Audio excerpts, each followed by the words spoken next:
All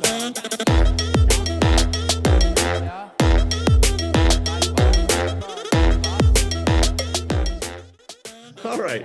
Well, good morning, gang. It's March 19th, and today we're looking a little bit at Gideon. And Gideon was another judge that was, as Jacob pointed out yesterday, was someone that God used, these judges in such unlikely ways that he was able to get really all the glory for what transpired through them. And I thought that was really an astute observation. Gideon and his son. As if traditional military warfare were not difficult enough, the people of Ephraim and the people of Manasseh on both sides of the Jordan are the object of attack by the Midianites from the east. So we're the first people known to use camels in battle. Now there's a tidbit that you didn't probably expect to pick up for your trivia needs. Who was the first group to use camels in battle? The Midianites. With the mobility provided by the camels, the Midianites were able to force many of the Israelites to live in caves away from their crops, which are being destroyed. God raises up Gideon, an unlikely leader, who only reluctantly takes command of the outnumbered forces. Gideon's initial battle with the Midianites is an exciting example of the power of God, which is available whenever one is overwhelmed by an enemy. Gideon is well aware that his victories are really God's. Therefore, he refuses to allow the people to make him their king. Even when he makes a golden ephod, which some of the people later use in an idolatrous manner, Gideon does so to honor the true God of Israel. One of Gideon's sons, Abimelech, does not have the same strength of character as his father and actively seeks to be a king. In the process, Abimelech kills many brothers, although he manages for a time to reign over some of the people of Manasseh near Shechem. He is neither one of the judges raised up by God nor a true king of Israel. Abimelech is but a sorry example of a son who refuses to follow in the steps of a righteous father. The Israelites did evil in the eyes of the Lord, and for 7 years he gave them into the hands of the Midianites. Because the power of Midian was so oppressive, the Israelites prepared shelter for themselves in mountain clefts, caves, and strongholds.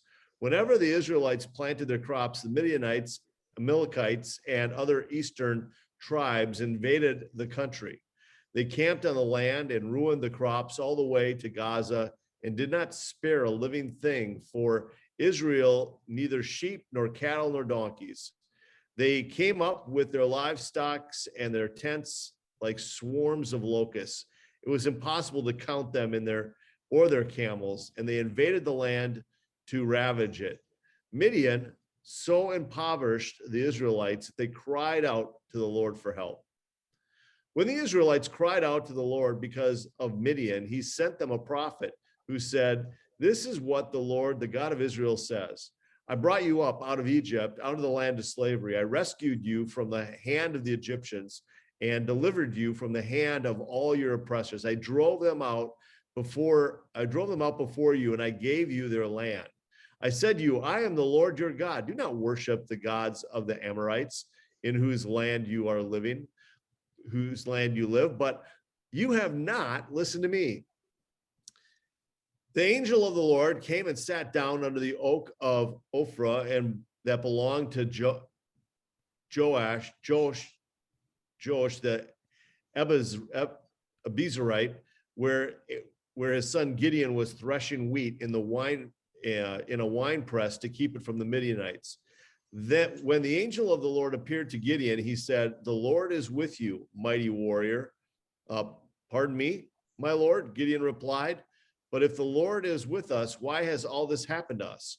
Where are all his wonders that our ancestors told us about when they said, 'Did not the Lord bring us up out of Egypt?' But now the Lord has abandoned us and has given us into the hand of Midian." The Lord turned to him and said, "Go in the strength you have and save Israel from out of Midian's hand. Am I not sending you?"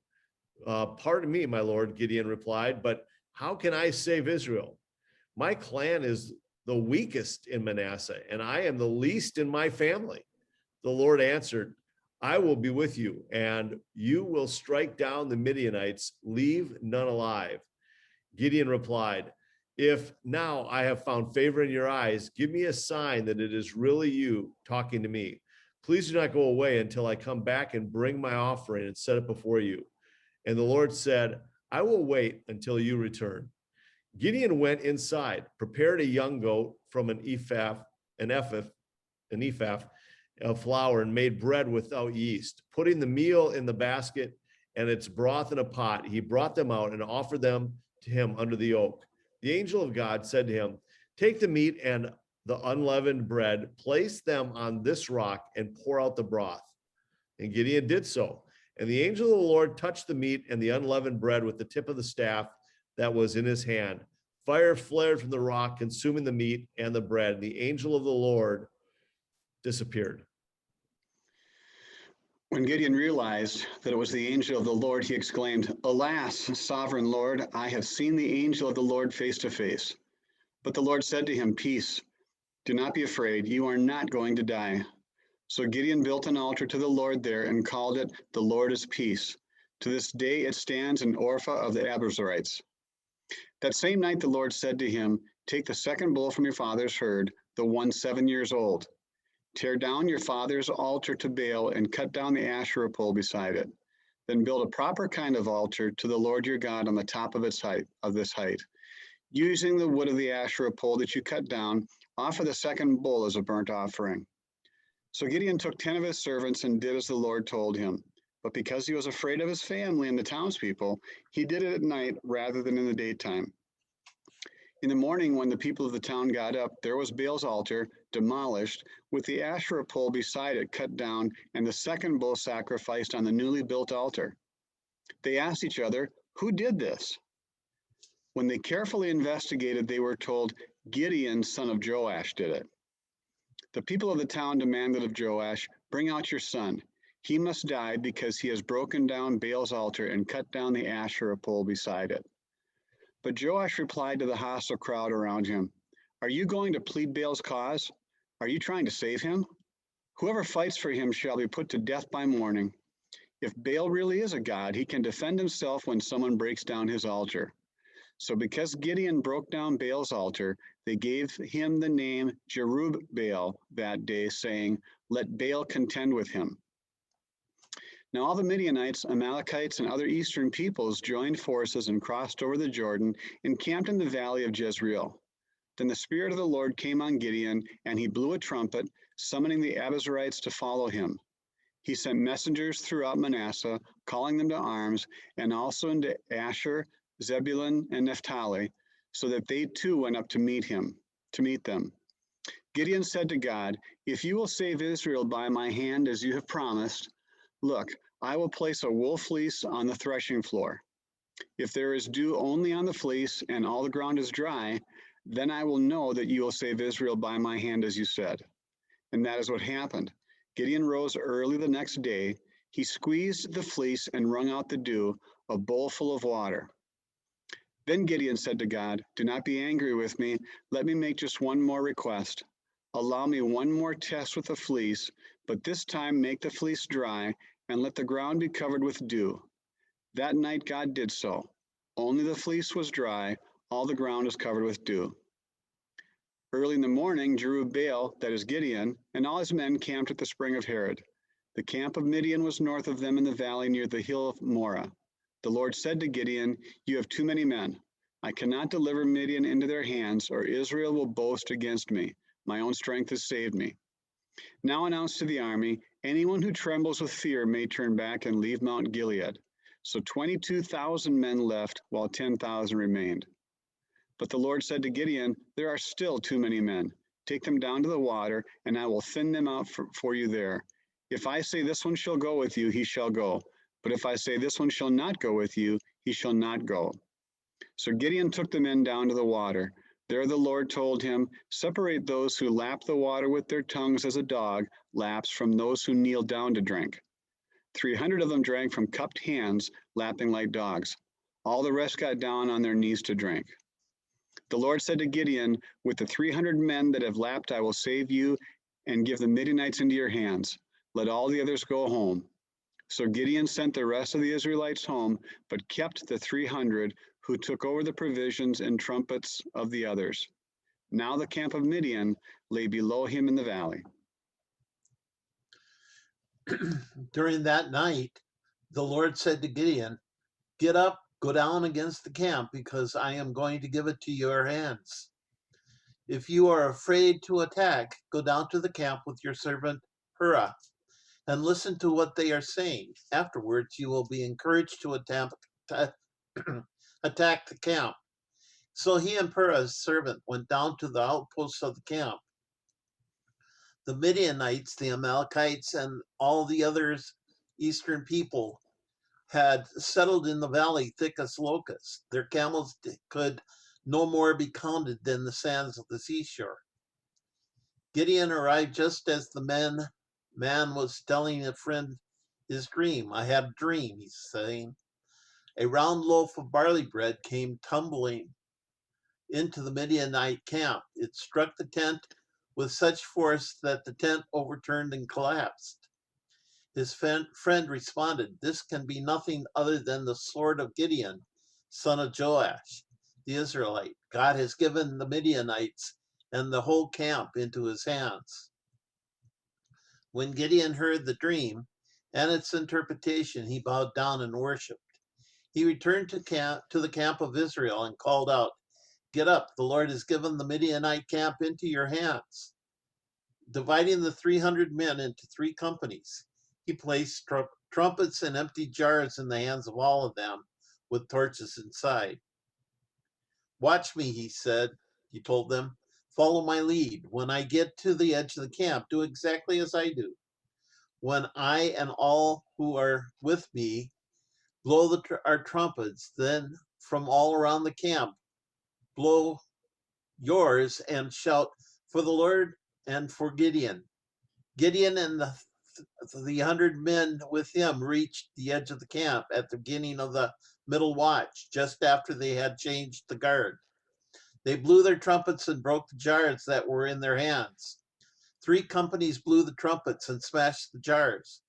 Grasping the torches in their left hands and holding in their right hands the trumpets they were to blow, they shouted, "A sword for the Lord and for Gideon."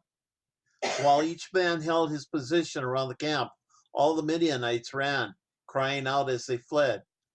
When 300 trumpets sounded, the Lord caused the men throughout the camp to turn on each other with their swords. The army fled to Beth Shittah toward Zerah, as far as the border of Abel Mahola near Tabah. Israelites from Naphtali, Asher, and all Manasseh were called out, and they pursued the Midianites. Gideon sent messengers throughout the hill country of Ephraim, saying, "Come down against the Midianites and seize the waters of the Jordan ahead of them, as far as Beth Barah." So all the men of Ephraim were called out, and they seized the waters of the Jordan as far as Beth Barah. They also captured 2 of the Midianite leaders, Oreb and Zeb.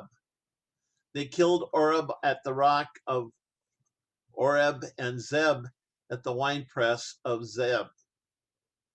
They pursued the Midianites and brought the heads of Oreb and Zeb to Gideon, who was by the Jordan. Now the Ephraimites asked Gideon, "Why have you treated us like this? Why did you call us when you went to fight Midian?" And they challenged him vigorously. But he answered them, "What have I accomplished compared to you? Aren't the gleanings of Ephraim's grapes better than the full grape harvest of Abiezer? God gave Oreb and Zeb, the Midianite leaders, into your hands. What was I to do compared to you?" At this, their resentment against him subsided. All right. What jumped out at you, fellas? I want to be on the Lord's side, not on Zeb's or Arab's. Yeah, exactly. You know, I like that. I like that last section that Dave read, just that very little bit, you know, how in spite of all this, Gideon remained really humble, didn't he? You know, when they were challenging him on that, I like how he de-escalated the situation. You just conquered all these people with 300, you know, soldiers, and so they're challenging you, and you say, yeah, but you know, it wasn't, you know, it wasn't as nearly a big a deal as you guys are a big deal, right? I like that. Kind of defuse them. Yeah, and it's funny how, you know, that they were upset that they weren't part of that victory, right? I mean, they wanted, it's like now that they're on the winning, they want to be on the winning side. And it's like, why aren't we on the winning side with you on this story? Why didn't you bring us into the deal? And he's like, yeah, you know, you guys are a big deal on your own right, and we just trusted God, and God did some great things. What did that have to do with us? You know? I like the part where it said that uh, God did not want to choose a large army because then they would boast of themselves. Look Yeah. what we did. Yep. And God chose rather to use a few, 3 tribes of 100 or 3 groups of 100. And the way that he defeated the camp, they turned on each other. Right. They woke up and they were in such confusion. They start, you know, destroying each other. I mean, that's remarkable, you know. I think it didn't say a lot about the men that came with Gideon fighting. It seems like the people in the camp fought and killed each other. Yeah. Midian's army really just blew some trumpets and threw some glass on the ground. Yeah. You know, or some clay, you know, it's like they threw a Right. little clay and brought some torches and blew some trumpets, and that was their battle. They just obeyed God, you know, kind of crazy. You know, and then early, Mark, with when what you were reading, when Gideon encountered the angel, I wonder what that must have been like. So here's, you know, an angel of the Lord talking to you and providing you encouragement and things like that, and you know, and Gideon, it's like, oh yeah, I'm prove it, prove that you know, wait here while I go prepare a meal, and then I'm going to come back and see if you really are, you know, were you just a figment of my imagination, or were you real? And then for him to come back and have the meal there, and then when the angel says, you know, set it down and pour the broth, and then touches it with the staff, and everything ignites, right, and then he disappears. That's a little bit of an eye opener right there too.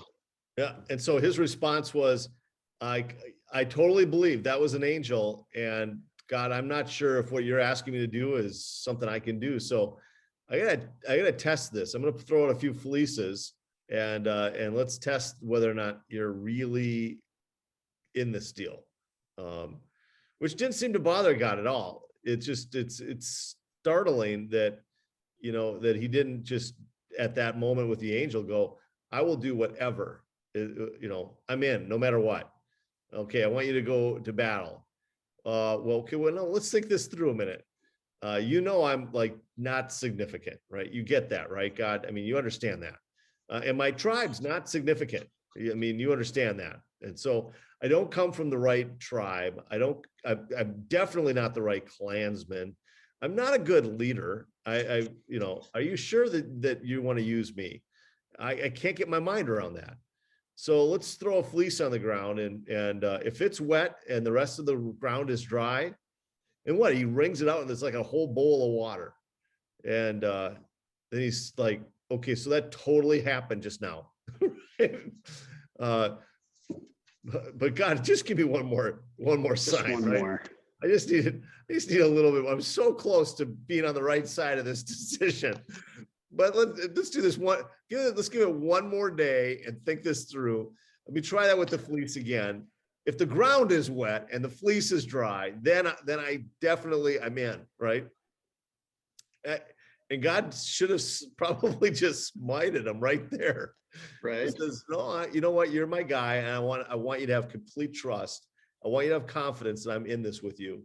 And so he does this, and Gideon gets up and knocks down the Asherah pole and the way that the clan worshiped Baal, which that's another thing. Why did God pick someone that was from a family worshiping Baal? It's like, you didn't have anybody faithful that you could have picked. You picked this guy who's not like even a totally committed, follower. You picked some haphazard follower from a family that is absolutely not following. And that's who you decided that you were going to use. It's kind of, I think the whole story sets up in such an interesting way. And then you get all these guys around Gideon who are like, oh, you just tore down the Asherah pole. We're gonna have to put you to death. I mean, it's just like, this is like out of the frying pan into the fire. And thankfully, as Dad had some wisdom there, right? Oh yeah, to say, okay, you're Baal, this Baal, I guess, is so great. Let him defend himself. I love that. Yeah. Which obviously Baal has no power. So, and do you think his dad kind of at some juncture came to realize that Baal really wasn't that powerful of a god, or did he just have confidence in his son, or was it he had maybe more confidence in God than he had maybe led on to, or that the story alludes to? What do you think was going on for his dad in that story? Go ahead, Dave. I found it very interesting that he was always, I thought as I read that he was always so respectful of God as he was responding to God. But when he was dealing with the angel of the Lord, I was reminded of Joshua when he went out and walked, and he met there a man, and he said, "Whose side are you on? And who do you fight for?" Mm-hmm. And that's what it reminded me of, that meeting that Joshua had. And correct me if I'm wrong, but wasn't Gideon of the tribe of Manasseh, and would have been one of the eastern tribes of I Manasseh? don't remember from the reading. Did it say? Yeah, I don't remember either. Seemed like go ahead, Chuck. Oh, I was just going to say, it's interesting, with his dad's response. So in that moment, am I going to side with all these people against my son? Am I going to side with my son against all these people because I still got to live with them? And so my response, that was really quite wise. Mm-hmm. Hey, listen, I don't think I'm going to decide this matter. Let Baal do it. Mm-hmm. Let Baal deal with the situation. Mm-hmm. It's not up to me. In the chat, Bob had said, does that mean we should test God a bit when we feel led somewhere?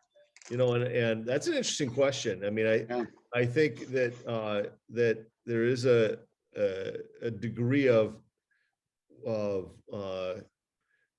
testing of God that he isn't so pleased with. I mean, when he's clear, I think he wants us to walk in faith. And so I don't even know how to answer that, but it does seem like they're to the measure of our faith probably is the degree that he tolerates our testing, and to this young guy who's grown up in a family that has been worshiping and inside of a tribe that's been worshiping a false god, it seems like he's tolerant of testing.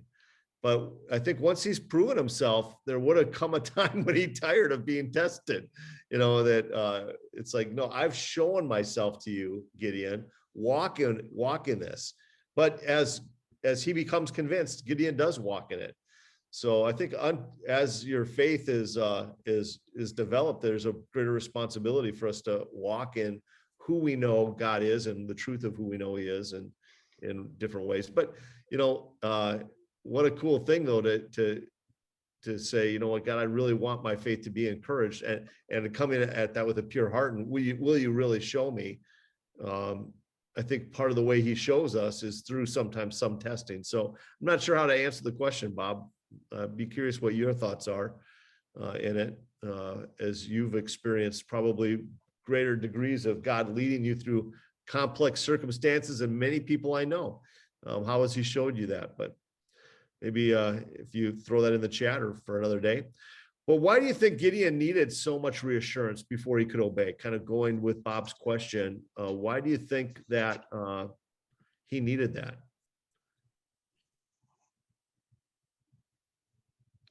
He reminds me of Moses in kind of in the same manner. Moses, was questioned God by saying, well, I can't do this, I can't do that. And, and God answered him all along the way.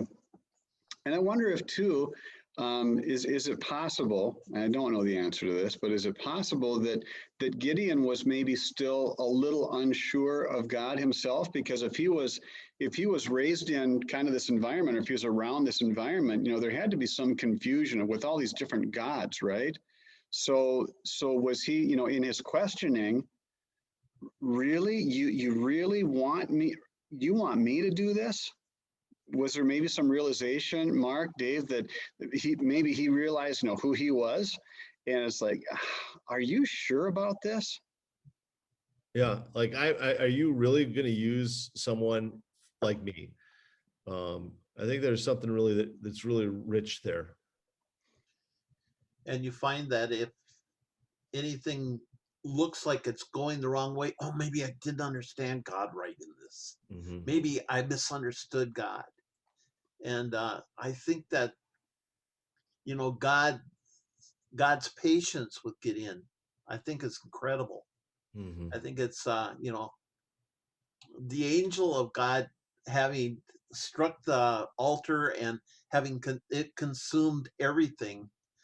I'm reminded of Elijah's, and these are different times, but it's definitely the same concept where God chooses to show the prophet that he's working with, yes, I am powerful, and I can take this. Mm-hmm. I was thinking, Bob, when Josh left California and came to Minnesota, I think that was like a Gideon thing. I'd let you respond to that. You know it better than I do. Yeah, I think there's all kinds of examples where a lot of us have found God's leading or direction or voice in our life in some way, and it makes me kind of reflect on the second question: what should we do when we're not sure whether God is leading us to go a certain way? How do you guys try to hear God's voice or get His sense of direction? I like using scriptures, but I almost am hesitant at times because I don't want scriptures to mean what I want it to mean. I want to hear what the Lord has to say through the scriptures. And I think it's a great question, and it's one really that I struggle with because I certainly pray, but like Gideon, I have a fair amount of self-doubt, and so I could see me being Gideon and saying, really, do you really want it, really, and not feeling confident in the move, so to speak, whatever it happens to be. Dave, when you talk about, Josh making a move out here, and those kinds of life decisions.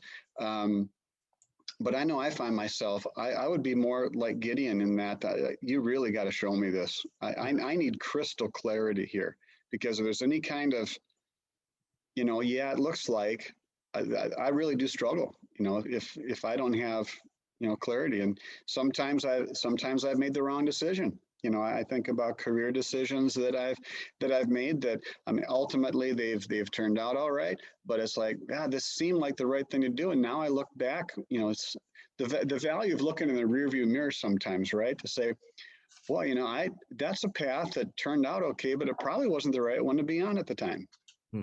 Maybe it should have been this.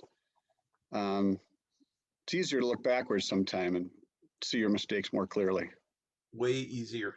I remember at certain points in time feeling like, I've been in different forks in the road, and there were metaphorically, some doors that were before me, and I felt stuck. Like, which door am I supposed to walk through now? And I had a kind of an epiphany one day in relationship to that, where it felt like, I felt like God just spoke to my heart, like, hey, son, I love you. And these are both great options. Just pick one. It's like, you're paralyzed because I've provided you with multiple good options. Just walk through one of these doors. And I don't think that there was a right door or a wrong door. It was just different doors. And he was saying, I just want you to have a decision, to have a choice, to have a voice in the way your life is turning out. I'm not so concerned with what you choose, but that you learn to choose, and that you learn to trust the education, the instincts, the opportunities, that you begin to walk in some of that. But then there are some times where the choice seems so significant that I just don't want to get it wrong, right? I just don't want to get it wrong. And one of the things that I found for myself is that the busyness of life and the noise in my life makes it really hard sometimes to assess the direction that God might be leading or drawing me to, which is one of the reasons for me that I've kind of begun a pattern. It's for sure a pattern now. It's been 20 years that I've been going away to a place called Pachman Terrace and some other retreats as well. Sometimes I'll go up to the North Shore. Sometimes I've gone down to other Trout Lake Camp or Pine Lake Camp, solitude cabins, and I just spend a little time being still and learning that I can trust in God's voice, getting quiet enough. Sometimes it takes me a lot of effort to get quiet enough to feel like I actually hear God's voice. And then the most important thing in that is learning to hear that God's love for me is secure, his purpose in my life is certain, and finding direction from him in those quiet places seems to be really, really valuable. And so the pattern that I'll use is usually 2 or 3 days it takes me to actually get to a place where I begin to hear God in a very significant fashion. I used to think that, man, if I just showed up somewhere like this and went off on a quiet retreat, that God was going to speak to me instantaneously. And what I've learned about myself, now this isn't maybe true about anybody else, but I'm usually so tired and so drained because of all the pressures of life and the pace with which I've run, that for a day, it just 24 hours, it just resting and not having anything to think about other than God allows my body just to decompress for a moment. And once that happens, usually the next thing that happens for me is self-loathing. It isn't like, it's like I get quiet and then I get filled. I get quiet and I get discouraged. I get quiet and I'm like, I am not the man that I want to be. I am not I'm not living this thing out like I want to be. So discouragement kind of besets me.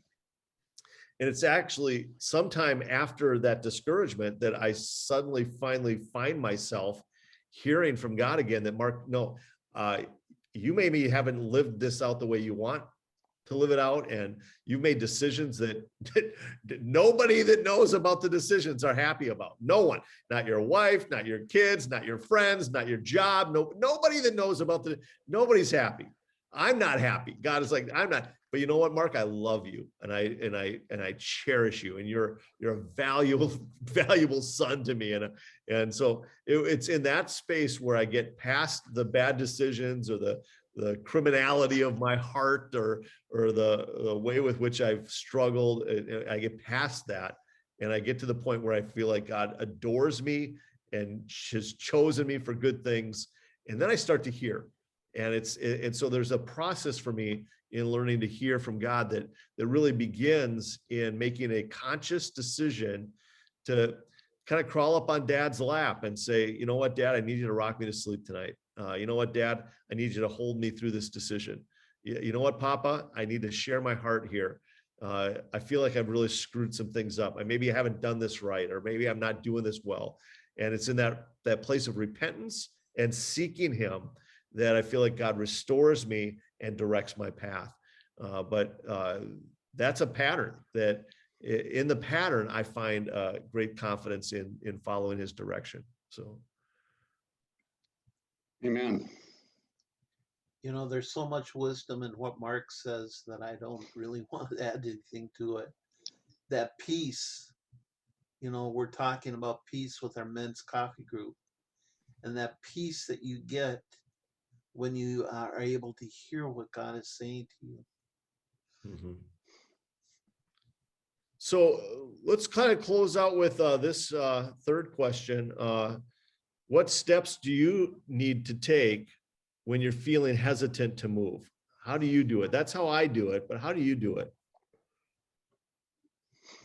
I mentioned it in the chat, Mark, but I've taken your advice in the past and done that very thing. Yeah. And as you pointed out, I've had very similar experiences with with that time and what it does as far as clarity, as far as forgiveness, as far as being reminded of who I am. That's all really that it's just so true that to be able to take the time, and I don't know that in the business of our lives that we even just take that time, that it's okay. It's okay to take time. Giving yourself permission to take the time. Right. Yeah. Dave?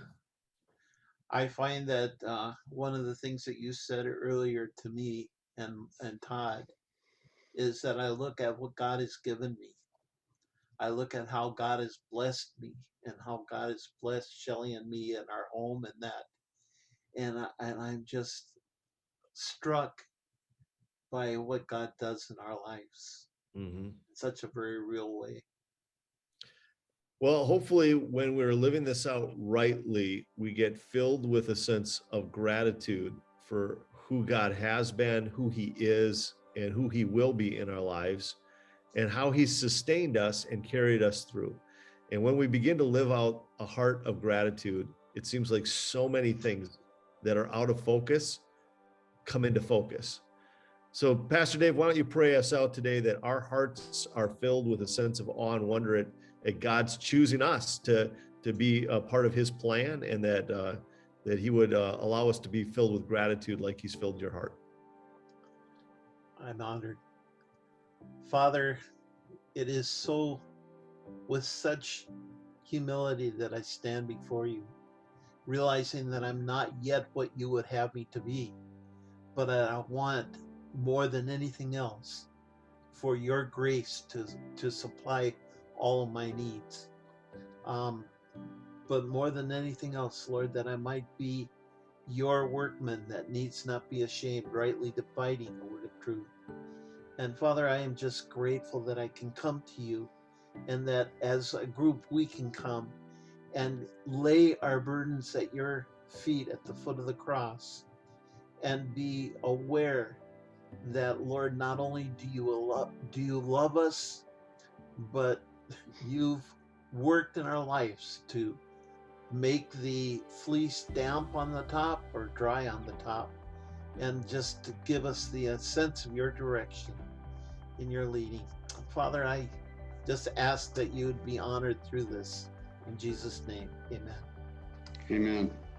Well, thank you very much, gang. What were you going to say, Todd? Well, I was just going to say, Mark, this is probably my last session, because I'm gone next week. I know that we're getting close to winding down the study. I'll be in Honduras next week. I'm going to try to log on, but just a couple things, Mark. I want to say thank you to you for your work with this. I mean, this has been it's been significant, I think, in many respects. I'm so grateful that you have taken the lead on this a year ago. I haven't been on every day, but I've been on most of the days for the last year, and it's been a great time of growth, but also a great time of fellowship. for all the others that have been able to join this. I'm so grateful for, the guest readers that we've had and for everyone joining in the chat. So I just wanted to say thank you for allowing me to be a part of it. And I would welcome your prayers next week as we head down to Manuelito, leaving very early on Monday morning, and we're going to go down there and bless some kids. We had a great benevolence offering that we're going to be able to go down there. We're going to be able to bless them with providing them with some workers for some of the construction work that they need to do, supplies and things like that. And it's all because of everyone's generosity. So just wanted to get that quick word in, but thank you all very much. It's awesome. Well, appreciate it, and it's been a good year, that's for sure. Learning and being in the Word together with everyone. So, all right, gang, we do have one more week. We will finish, I think, on the 29th. I think the 29th is going to be our last day. So, but more on that later. I'm just working through some stuff. All right, gang, blessings. Make it a great day. See ya. See everybody.